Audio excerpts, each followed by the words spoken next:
Hi everyone. In the second episode of this series, we spoke to the Athletics Crystal Palace correspondent, Matt Woosnam, about his own mental health and mental health in football in general. As ever, if you enjoyed the episode, please give it a rating.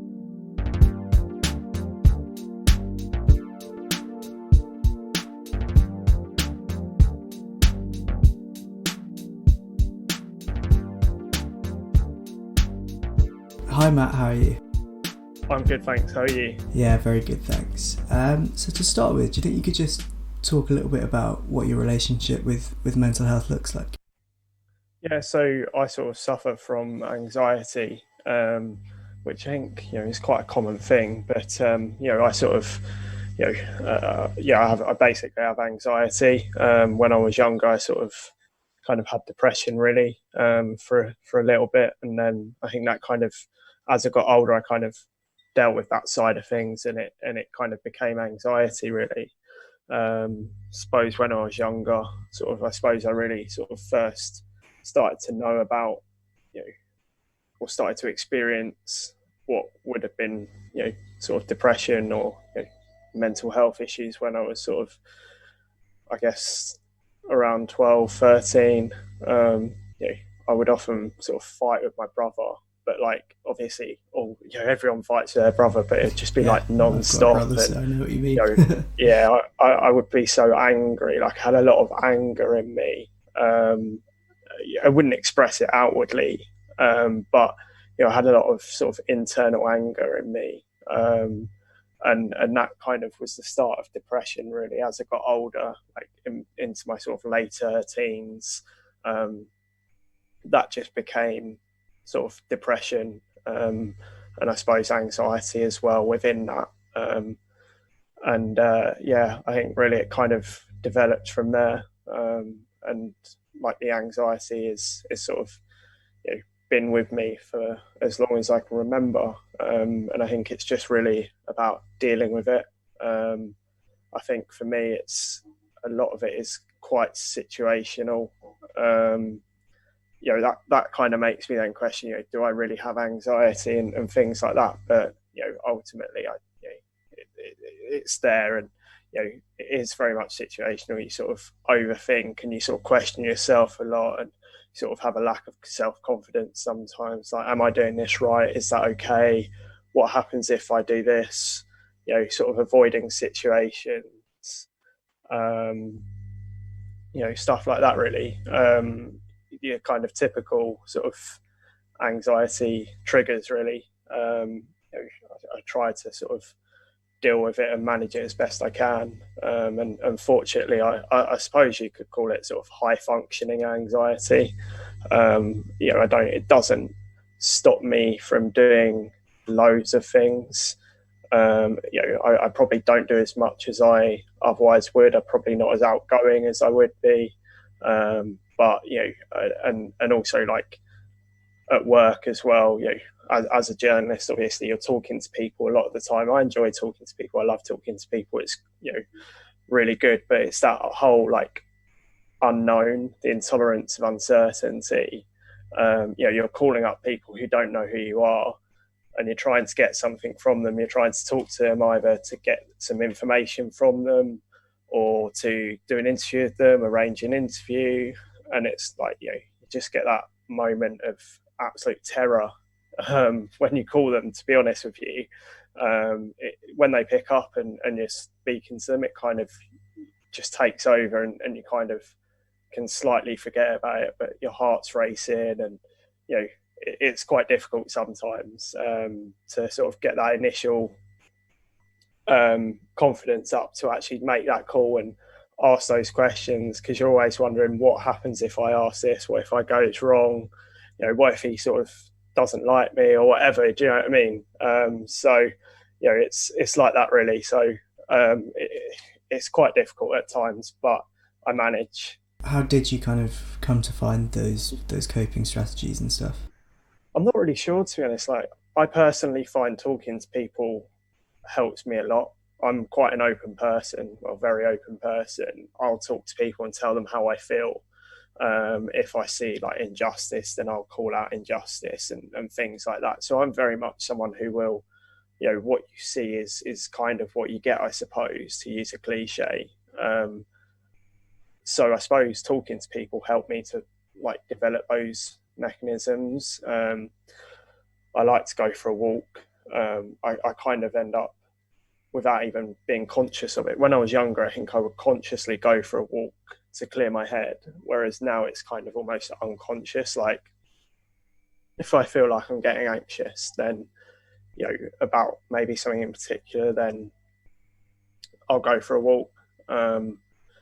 Exercise is obviously something that people that health professionals recommend, and is definitely a good thing to do, and that's something that you should definitely do if you can. But I think for me the main thing is just to talk to people and kind of to get that reassurance. I mean, there is a limit to how much you can seek external reassurance. You do need to have internal reassurance, and learn to reassure yourself. But ultimately, sometimes that's not possible. So you do go to other people. I mean, I'm very fortunate in my job. Like I've got a really good team of editors who really understand and who I can talk to. My manager in particular, she's brilliant, Laura Williamson. I can open up to her and tell her sort of how I feel and what I'm feeling, and it helps a lot.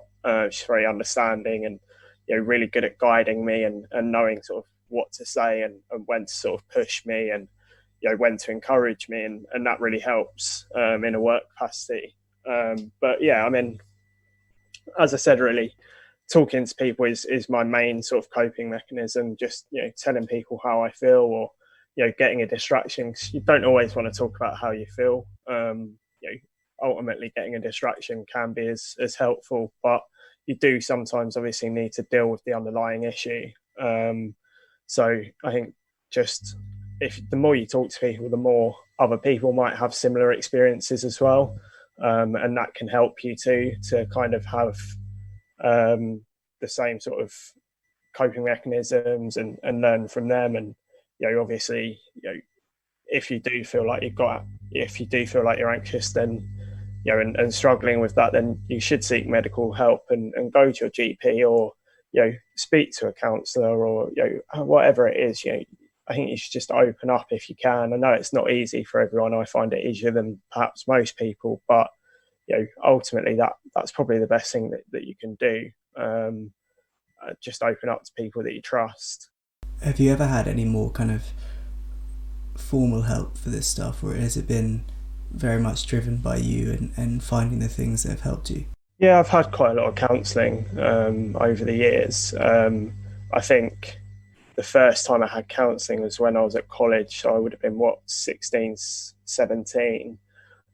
That sort of, I really credit that with making my outlook on life a lot sort of different in a better way, like helping me a lot. I think it was like 6 weeks of counselling, and it really, really helped me.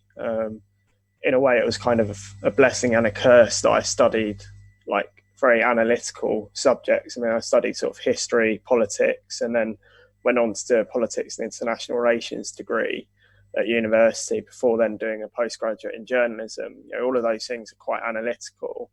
So I'm constantly analysing my own thoughts and my own feelings, which can be exhausting. But at the same time, it's bizarrely quite interesting. I say bizarrely, it's not that bizarre, but it's quite interesting to sort of explore your own mind, as long as you don't sort of go too deep and get too sort of affected by it. But yeah, I had counselling when I was younger, and it did help.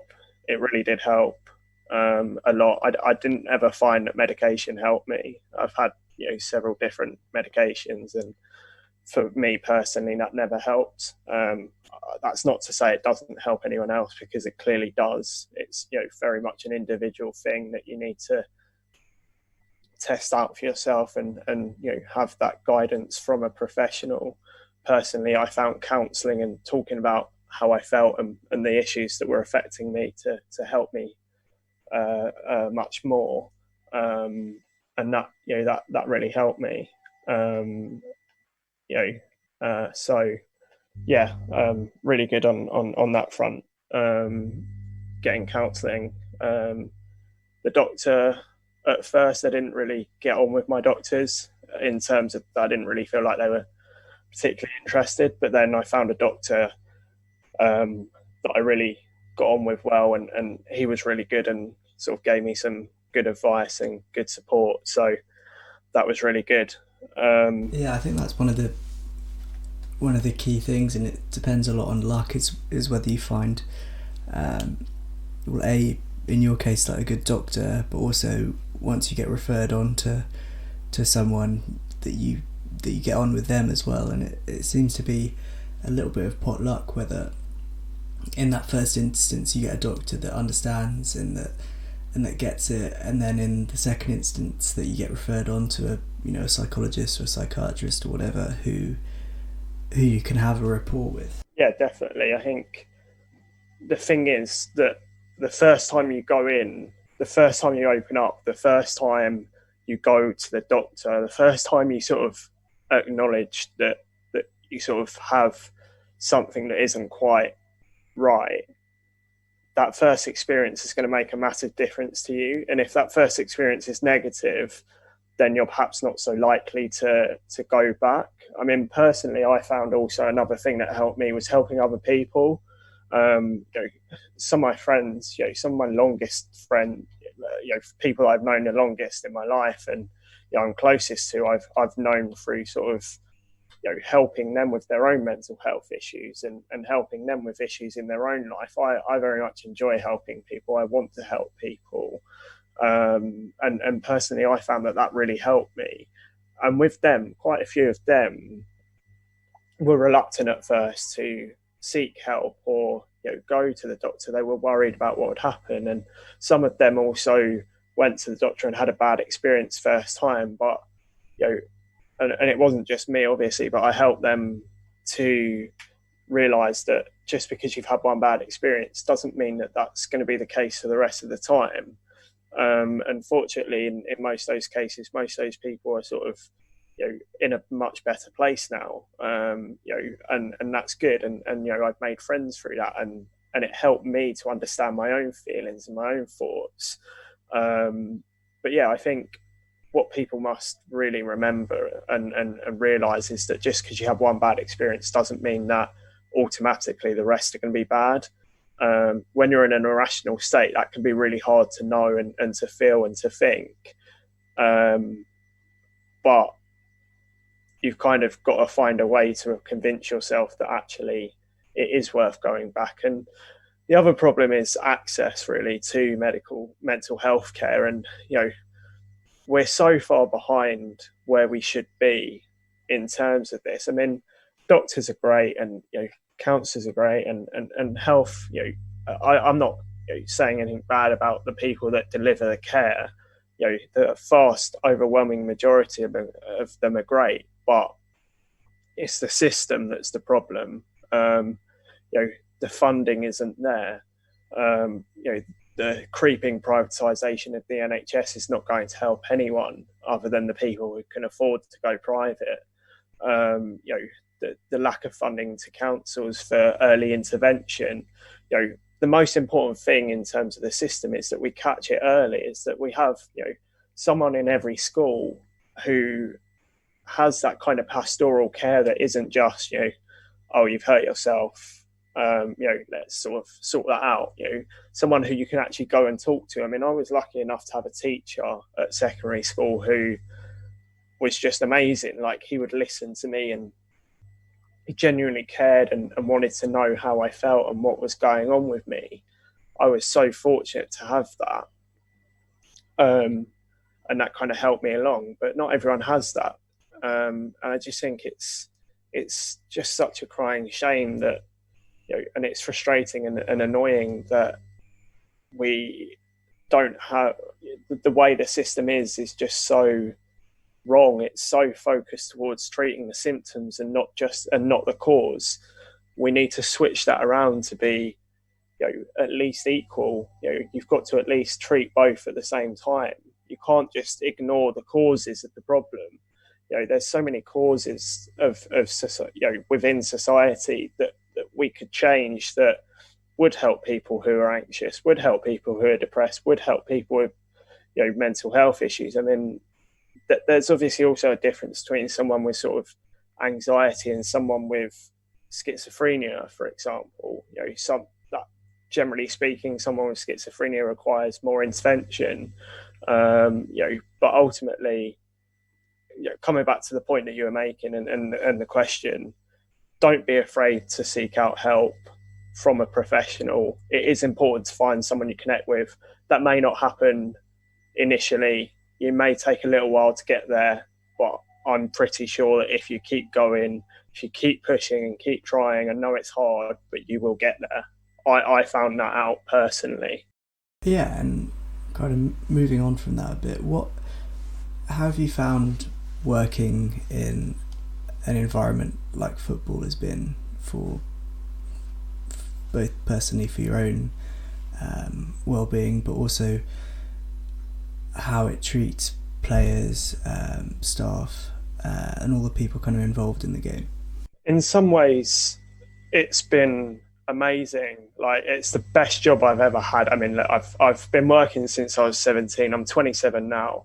I've been working part-time or full-time since I was 17. Whilst I was at uni, whilst I was at college, I was working. And I've actually been fortunate enough that in most of those jobs, whatever they've been, I've had someone that I can talk to. I've had someone who's supportive, and I'm very lucky to say that. Not everyone will have that. It was quite weird. I mean, I was in quite a bad place really last summer. Sort of, it was July when I got a message on from Ed Mallion, who's the managing director of the Athletic. At the time, he was the sports editor of the Independent. He's a Palace fan, and I've known him for sort of for a while. And he just sort of said, "Oh, what are you doing for work?" And I was like, well, "It's such a what." And he sort of said he might have something for me. And then eventually time came, and he told me what it was, and I was like, wow, like I can't think of anything I'd rather do in my life as work than this. People will look at the job and think, that's the best job in the world. And don't get me wrong, I'm extremely privileged, and I love my job. I think it's great, and I really enjoy it. But there are a lot of stresses and anxieties that come with it, and I think you're going to get that in any job. Whatever you do in your life, you're going to get that. But it's about how it's managed, and the process and the people. And also, I suppose, what causes that anxiety. I mean, as I said earlier, like calling people up that you don't know, trying to get quotes from them, or trying to get stories from them, or whatever, and build those relationships. And also, like, the competition with rivals as well. I suppose, like, you're out there, you've got to get those stories first. There's a pressure to get that story first, and also, like, you're relying on people replying to you as well. And there's kind of that unknown there. And for me, as someone who has an intolerance of uncertainty, that can be quite stressful and obviously anxiety provoking.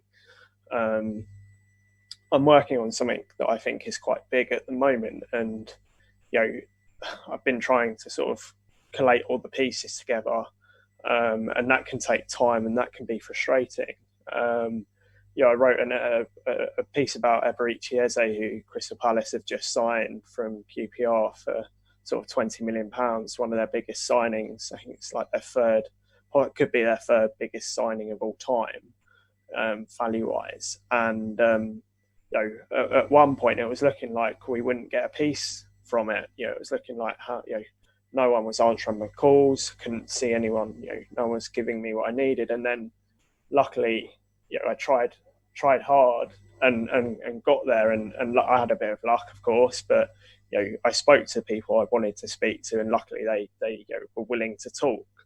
I suppose the fact that you're relying on other people to an extent is an anxiety thing. Like, you're anxious about relying on other people because you can't predict what people are going to do.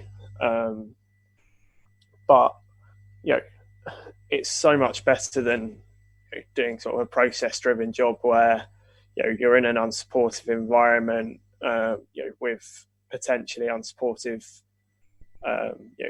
people in charge of you who don't really seem interested in your personal progression. Whereas at the Athletic, you know, they really care about you as a person, and they want you to be okay. They want you to do well. But what they realise is, I'm not saying it's just for their own benefit, but what they realise is that as a person, if you're not in a great place, if there's problems that you've got or whatever, then how are you going to work your best?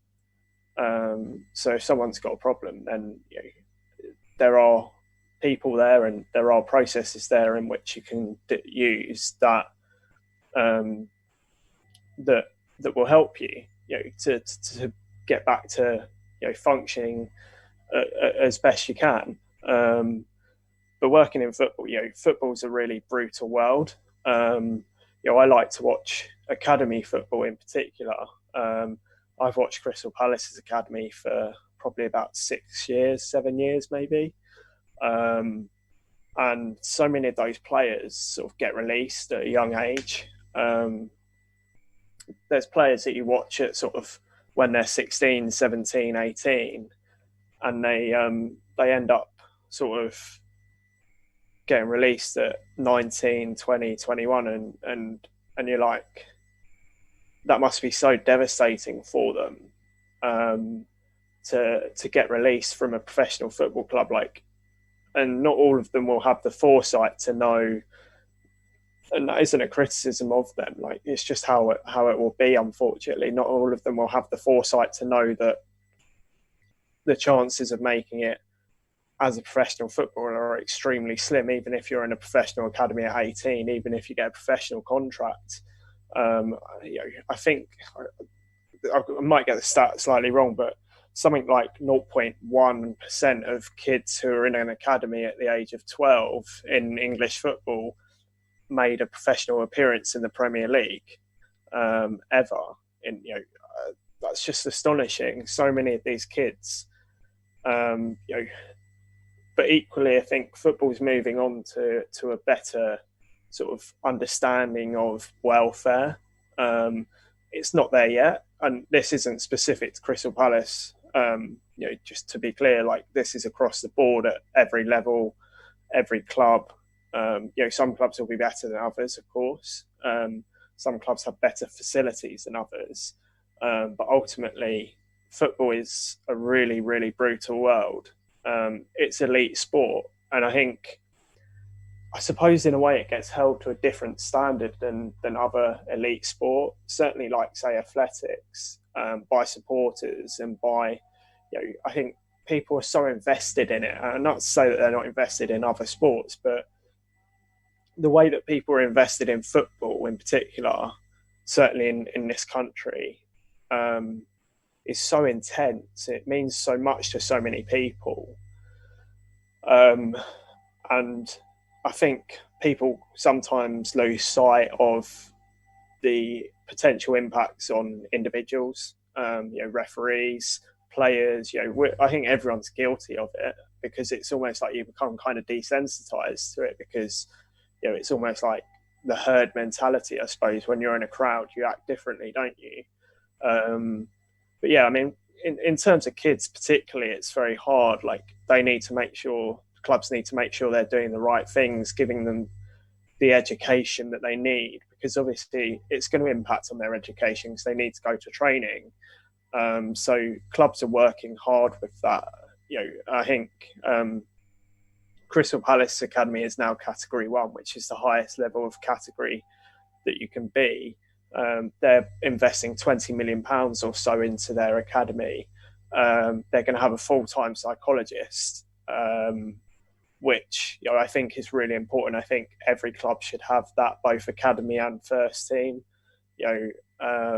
Does it surprise you that they haven't done that before? Well, football's had psychologists before, but I don't think they've always been full-time. Palace previously had Jeremy Snape, who used to work with the ECB, England Cricket Board. For example, I think when Alan Pardew was manager, I think perhaps Alan Pardew knew him. he was around. I think there probably are like sort of part-time psychologists around as well. But yeah, I think it does surprise me because I think over the last maybe 10 years or so, football's become much more aware of the impact of like mental health, for example, on players.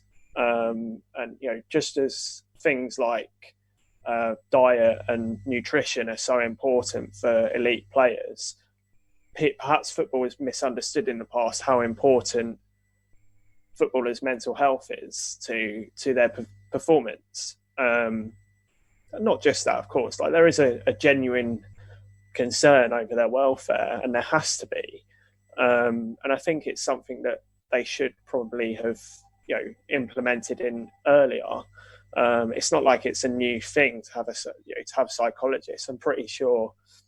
I'm not a massive rugby person, but I feel like the England World Cup 2002, I think it was, Rugby World Cup winning team. I'm pretty sure they had access to psychologists back then. So it's not a massively new thing, but I just think it's so important, and I just think the other problem with football, and this isn't anything to do with the coaches. I mean, perhaps there are coaches out there who who are not perhaps the best at it, but that's more to do with individuals rather than the structure and the way it is. But you know, these players at 18 are going to go into a brutal world at 22, 23 of first team football. They've got to learn how to deal with criticism. They're going to get criticised online. They're going to get abused. As much as that is entirely wrong, it's unfortunately inevitable, particularly on social media. And they need to learn how to deal with that. So it's a balancing act of how do you make sure that these kids are prepared for what is going to come without basically doing that to them, without being insulting, without abusing them. Because there are unfortunately examples in the past of people in sport who have unfortunately abused kids in whatever way. How do you prepare kids for that in the right way? And that's really important, and that's something football needs to come to grips with. And at the moment, I'm not massively convinced that overall in all the leagues across the world, that is something that it has got to grips with yet. I think it's getting there, but I don't think it's there yet. I think there's also a kind of an opinion from probably mainly from the more casual football fans that these players should be immune to feeling bad, or should be immune to mental health issues because they're well paid. And I think I've seen Crystal Palace players like Andros Townsend, I think, has come out and spoken about his mental health. Danny Rose as well. So can you see it kind of changing, that players are more open to talking about something that could potentially be perceived as them being weak? It's obviously not, but it's clearly a good thing that players feel like they can come out and talk about their vulnerabilities. And is that kind of being encouraged by clubs now? Definitely. I think I don't know. I can't answer whether or not it's being encouraged by clubs, but I certainly don't, as far as I'm aware, I don't think it's being discouraged. I think this is more players taking the opportunity, of their own accord to do these things. I think also as a journalist, we have a responsibility to tell people, our job is to tell people stories, to tell people things they don't know. And, one of the things that I have learned, particularly at The Athletic, is about, my boss, the editor-in-chief, Alex Kajelski, the one thing he'll always say is tell people something they don't know. And I think, this is my first time as a full-time journalist. I did some freelance stuff previously. And I think that's something that I really try to do in everything I write and every person I speak to. I try to learn, tell people something they don't know. And, what what we don't know, and what I think people are interested in, as much as people are interested in football and about, like, what a player does on the pitch. We don't know about footballers' lives that much. Yes, there obviously needs to be an element of privacy, and people don't care about the ins and outs of footballers' lives, but the way they think about the game is directly affected by the way they think about life, and their mental health and their emotional health. And I think you said Andros Townsend there, and I interviewed Andros Townsend, sort of around the start of lockdown, and we didn't talk about mental health, but he sort of opened up about. I guess it kind of was related to, and he talked about being immature when he was younger at Tottenham Hotspur with Mauricio Pochettino, and how that could have made his career a bit different. How he probably should have stayed at Spurs, and probably shouldn't have. He should have listened to what Pochettino was telling him, and obviously he's talked openly quite a lot about losing his brother, and grief is going to have a big impact on anyone's life. And he talked openly, as you say, about mental health, and I think the reaction to his tweet in particular, which I think had the clip in it, was largely positive. You will always get those people that don't understand, who are ignorant, and I think it's about education, as with a lot of things. It's about educating people and getting them to see that footballers, just because people are well paid, it doesn't mean that they're not going to experience mental health issues like the rest of us can. At elite, I would be surprised if elite athletes perhaps aren't, sorry, let me rephrase that. So I would be surprised if it wasn't the case that elite athletes maybe even are more sort of prone to mental health issues, simply by nature of the pressure that comes with the job. Just because you're really good at something doesn't mean that you necessarily have loads of confidence in yourself, or doesn't necessarily mean that you are always happy, or you're not experiencing mental health issues just because you get paid a lot. Like, money has nothing to do with happiness in that sense. Not in you could have all the money in the world and still be depressed, still have anxiety, still have some kind of mental health issue. And I think Danny Rose as well, being so high profile. Obviously, Andros Townsend's high profile as well, but both those two players, it's just really good to see that they are speaking out about their mental health, because a lot of kids, in particular, will look up to these players. There'll be kids, who have Andros Townsend as their favourite player, Danny Rose their favourite player, and they'll be like, if he can talk about it, then I can talk about it. Like, these people are, whether they like it or not, they are kind of role models.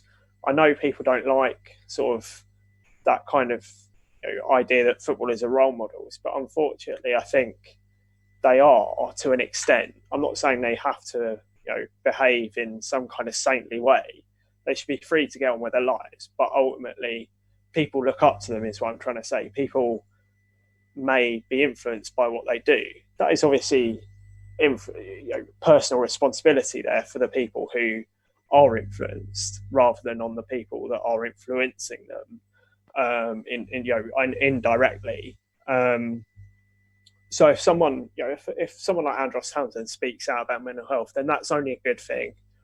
And luckily, most of the reaction is positive.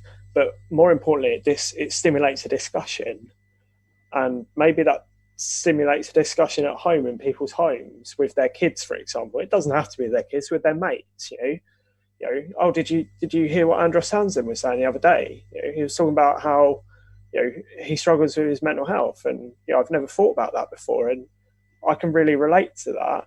And maybe then you start that process of thinking something in someone's mind that then sets them on the path to getting help. Yeah, I think that's arguably one of the most like powerful. Obviously, footballers don't go into football to become role models. It kind of gets put upon them, but when they speak out about issues that are close to their heart, and you can see a lot of that at the moment. I think I don't know if it's something that's been encouraged, but this generation of players seems to have been much more open about talking about causes that are really close to their heart. You see like the fantastic stuff that Jordan Henderson did at the start of the pandemic, and then Marcus Rashford now, and then obviously Danny Rose and Andros Townsend. They seem to be much more open about actively having, I suppose it's projects outside of football, but it's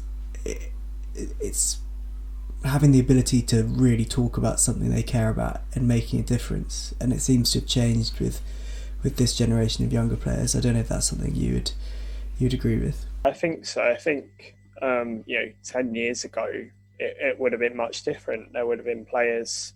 I think that is partly just the way that society progresses, or hopefully progresses. And I think, I also think that mental health problems, I'm sure there's data to back this up, but mental health problems are probably going to become more prevalent as, unfortunately, the world is always going to be somewhat unstable. But we live in a very unstable time at the moment. Politically as well, there's a lot going on. Obviously coronavirus, Brexit, what's happening in America with Trump, and also Black Lives Matter. There's a lot of different things going on, and the world will always have those sorts of things going on. But I just think at the moment it's particularly pronounced, and I would imagine that has an effect on people. And as you say, I think, I'm not saying it has an effect on footballers, although I think Black Lives Matter is something that has been really good to see, the way that black players, and not just black players, but also their teammates who aren't black, white players as well, speak out in a way that talks about their privilege, and they appreciate their privilege. Nobody's saying, I think, one of my colleagues wrote a really good, I'm not going to turn this into sort of a discussion about Black Lives Matter, but one of my colleagues said something that I found really interesting, and I'll try and find it and come back to it. But I think the whole thing at the moment, younger players are probably more inclined to talk about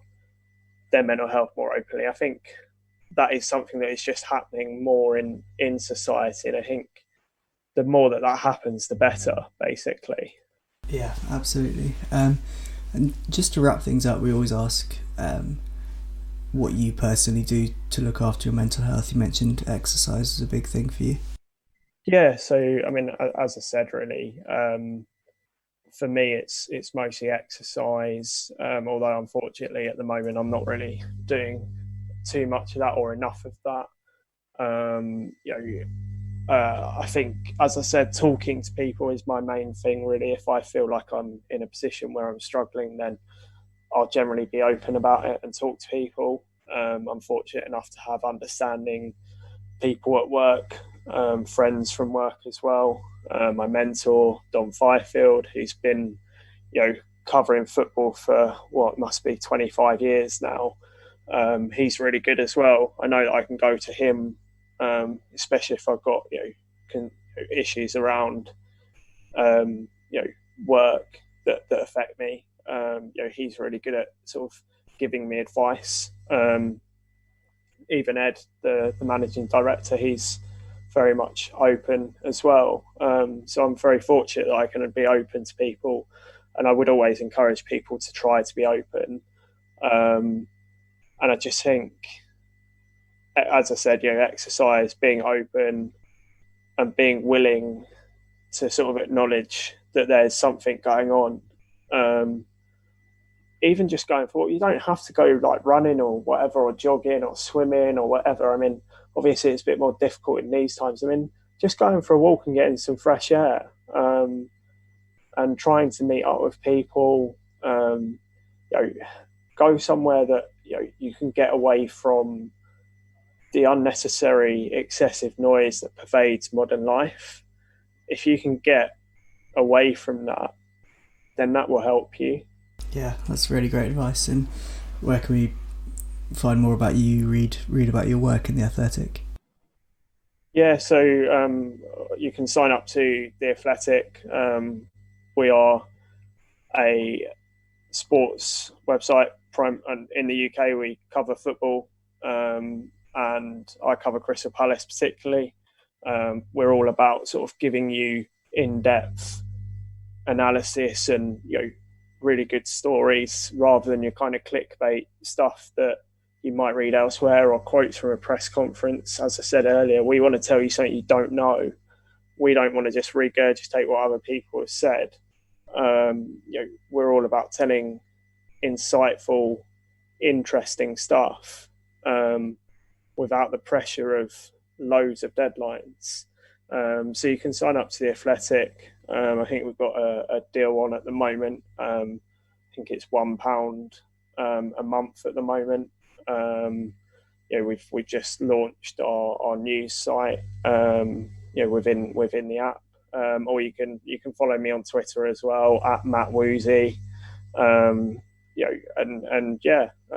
That's pretty much where you can read what I write. Brilliant, Matt. That's been really interesting, and good luck with the start of the season.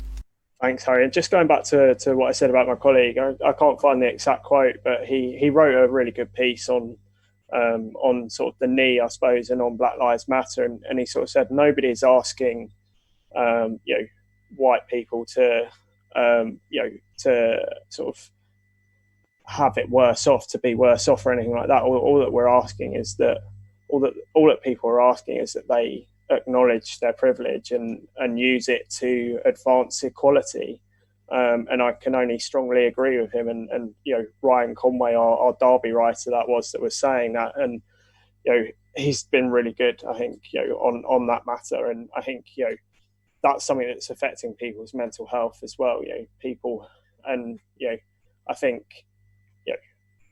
black and minority ethnic people who are feeling that society, who are discriminated against by society. I think any kind of discrimination in life, whether it be because of your race, because of your gender, because of your sexual orientation, whatever it is, and this does apply to football as well. It definitely happens in football.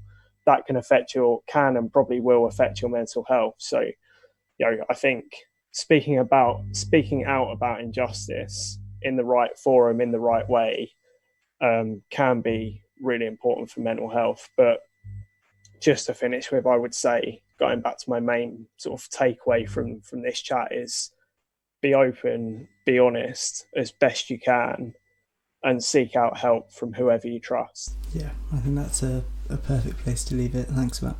Cheers, Harry. Thanks very much.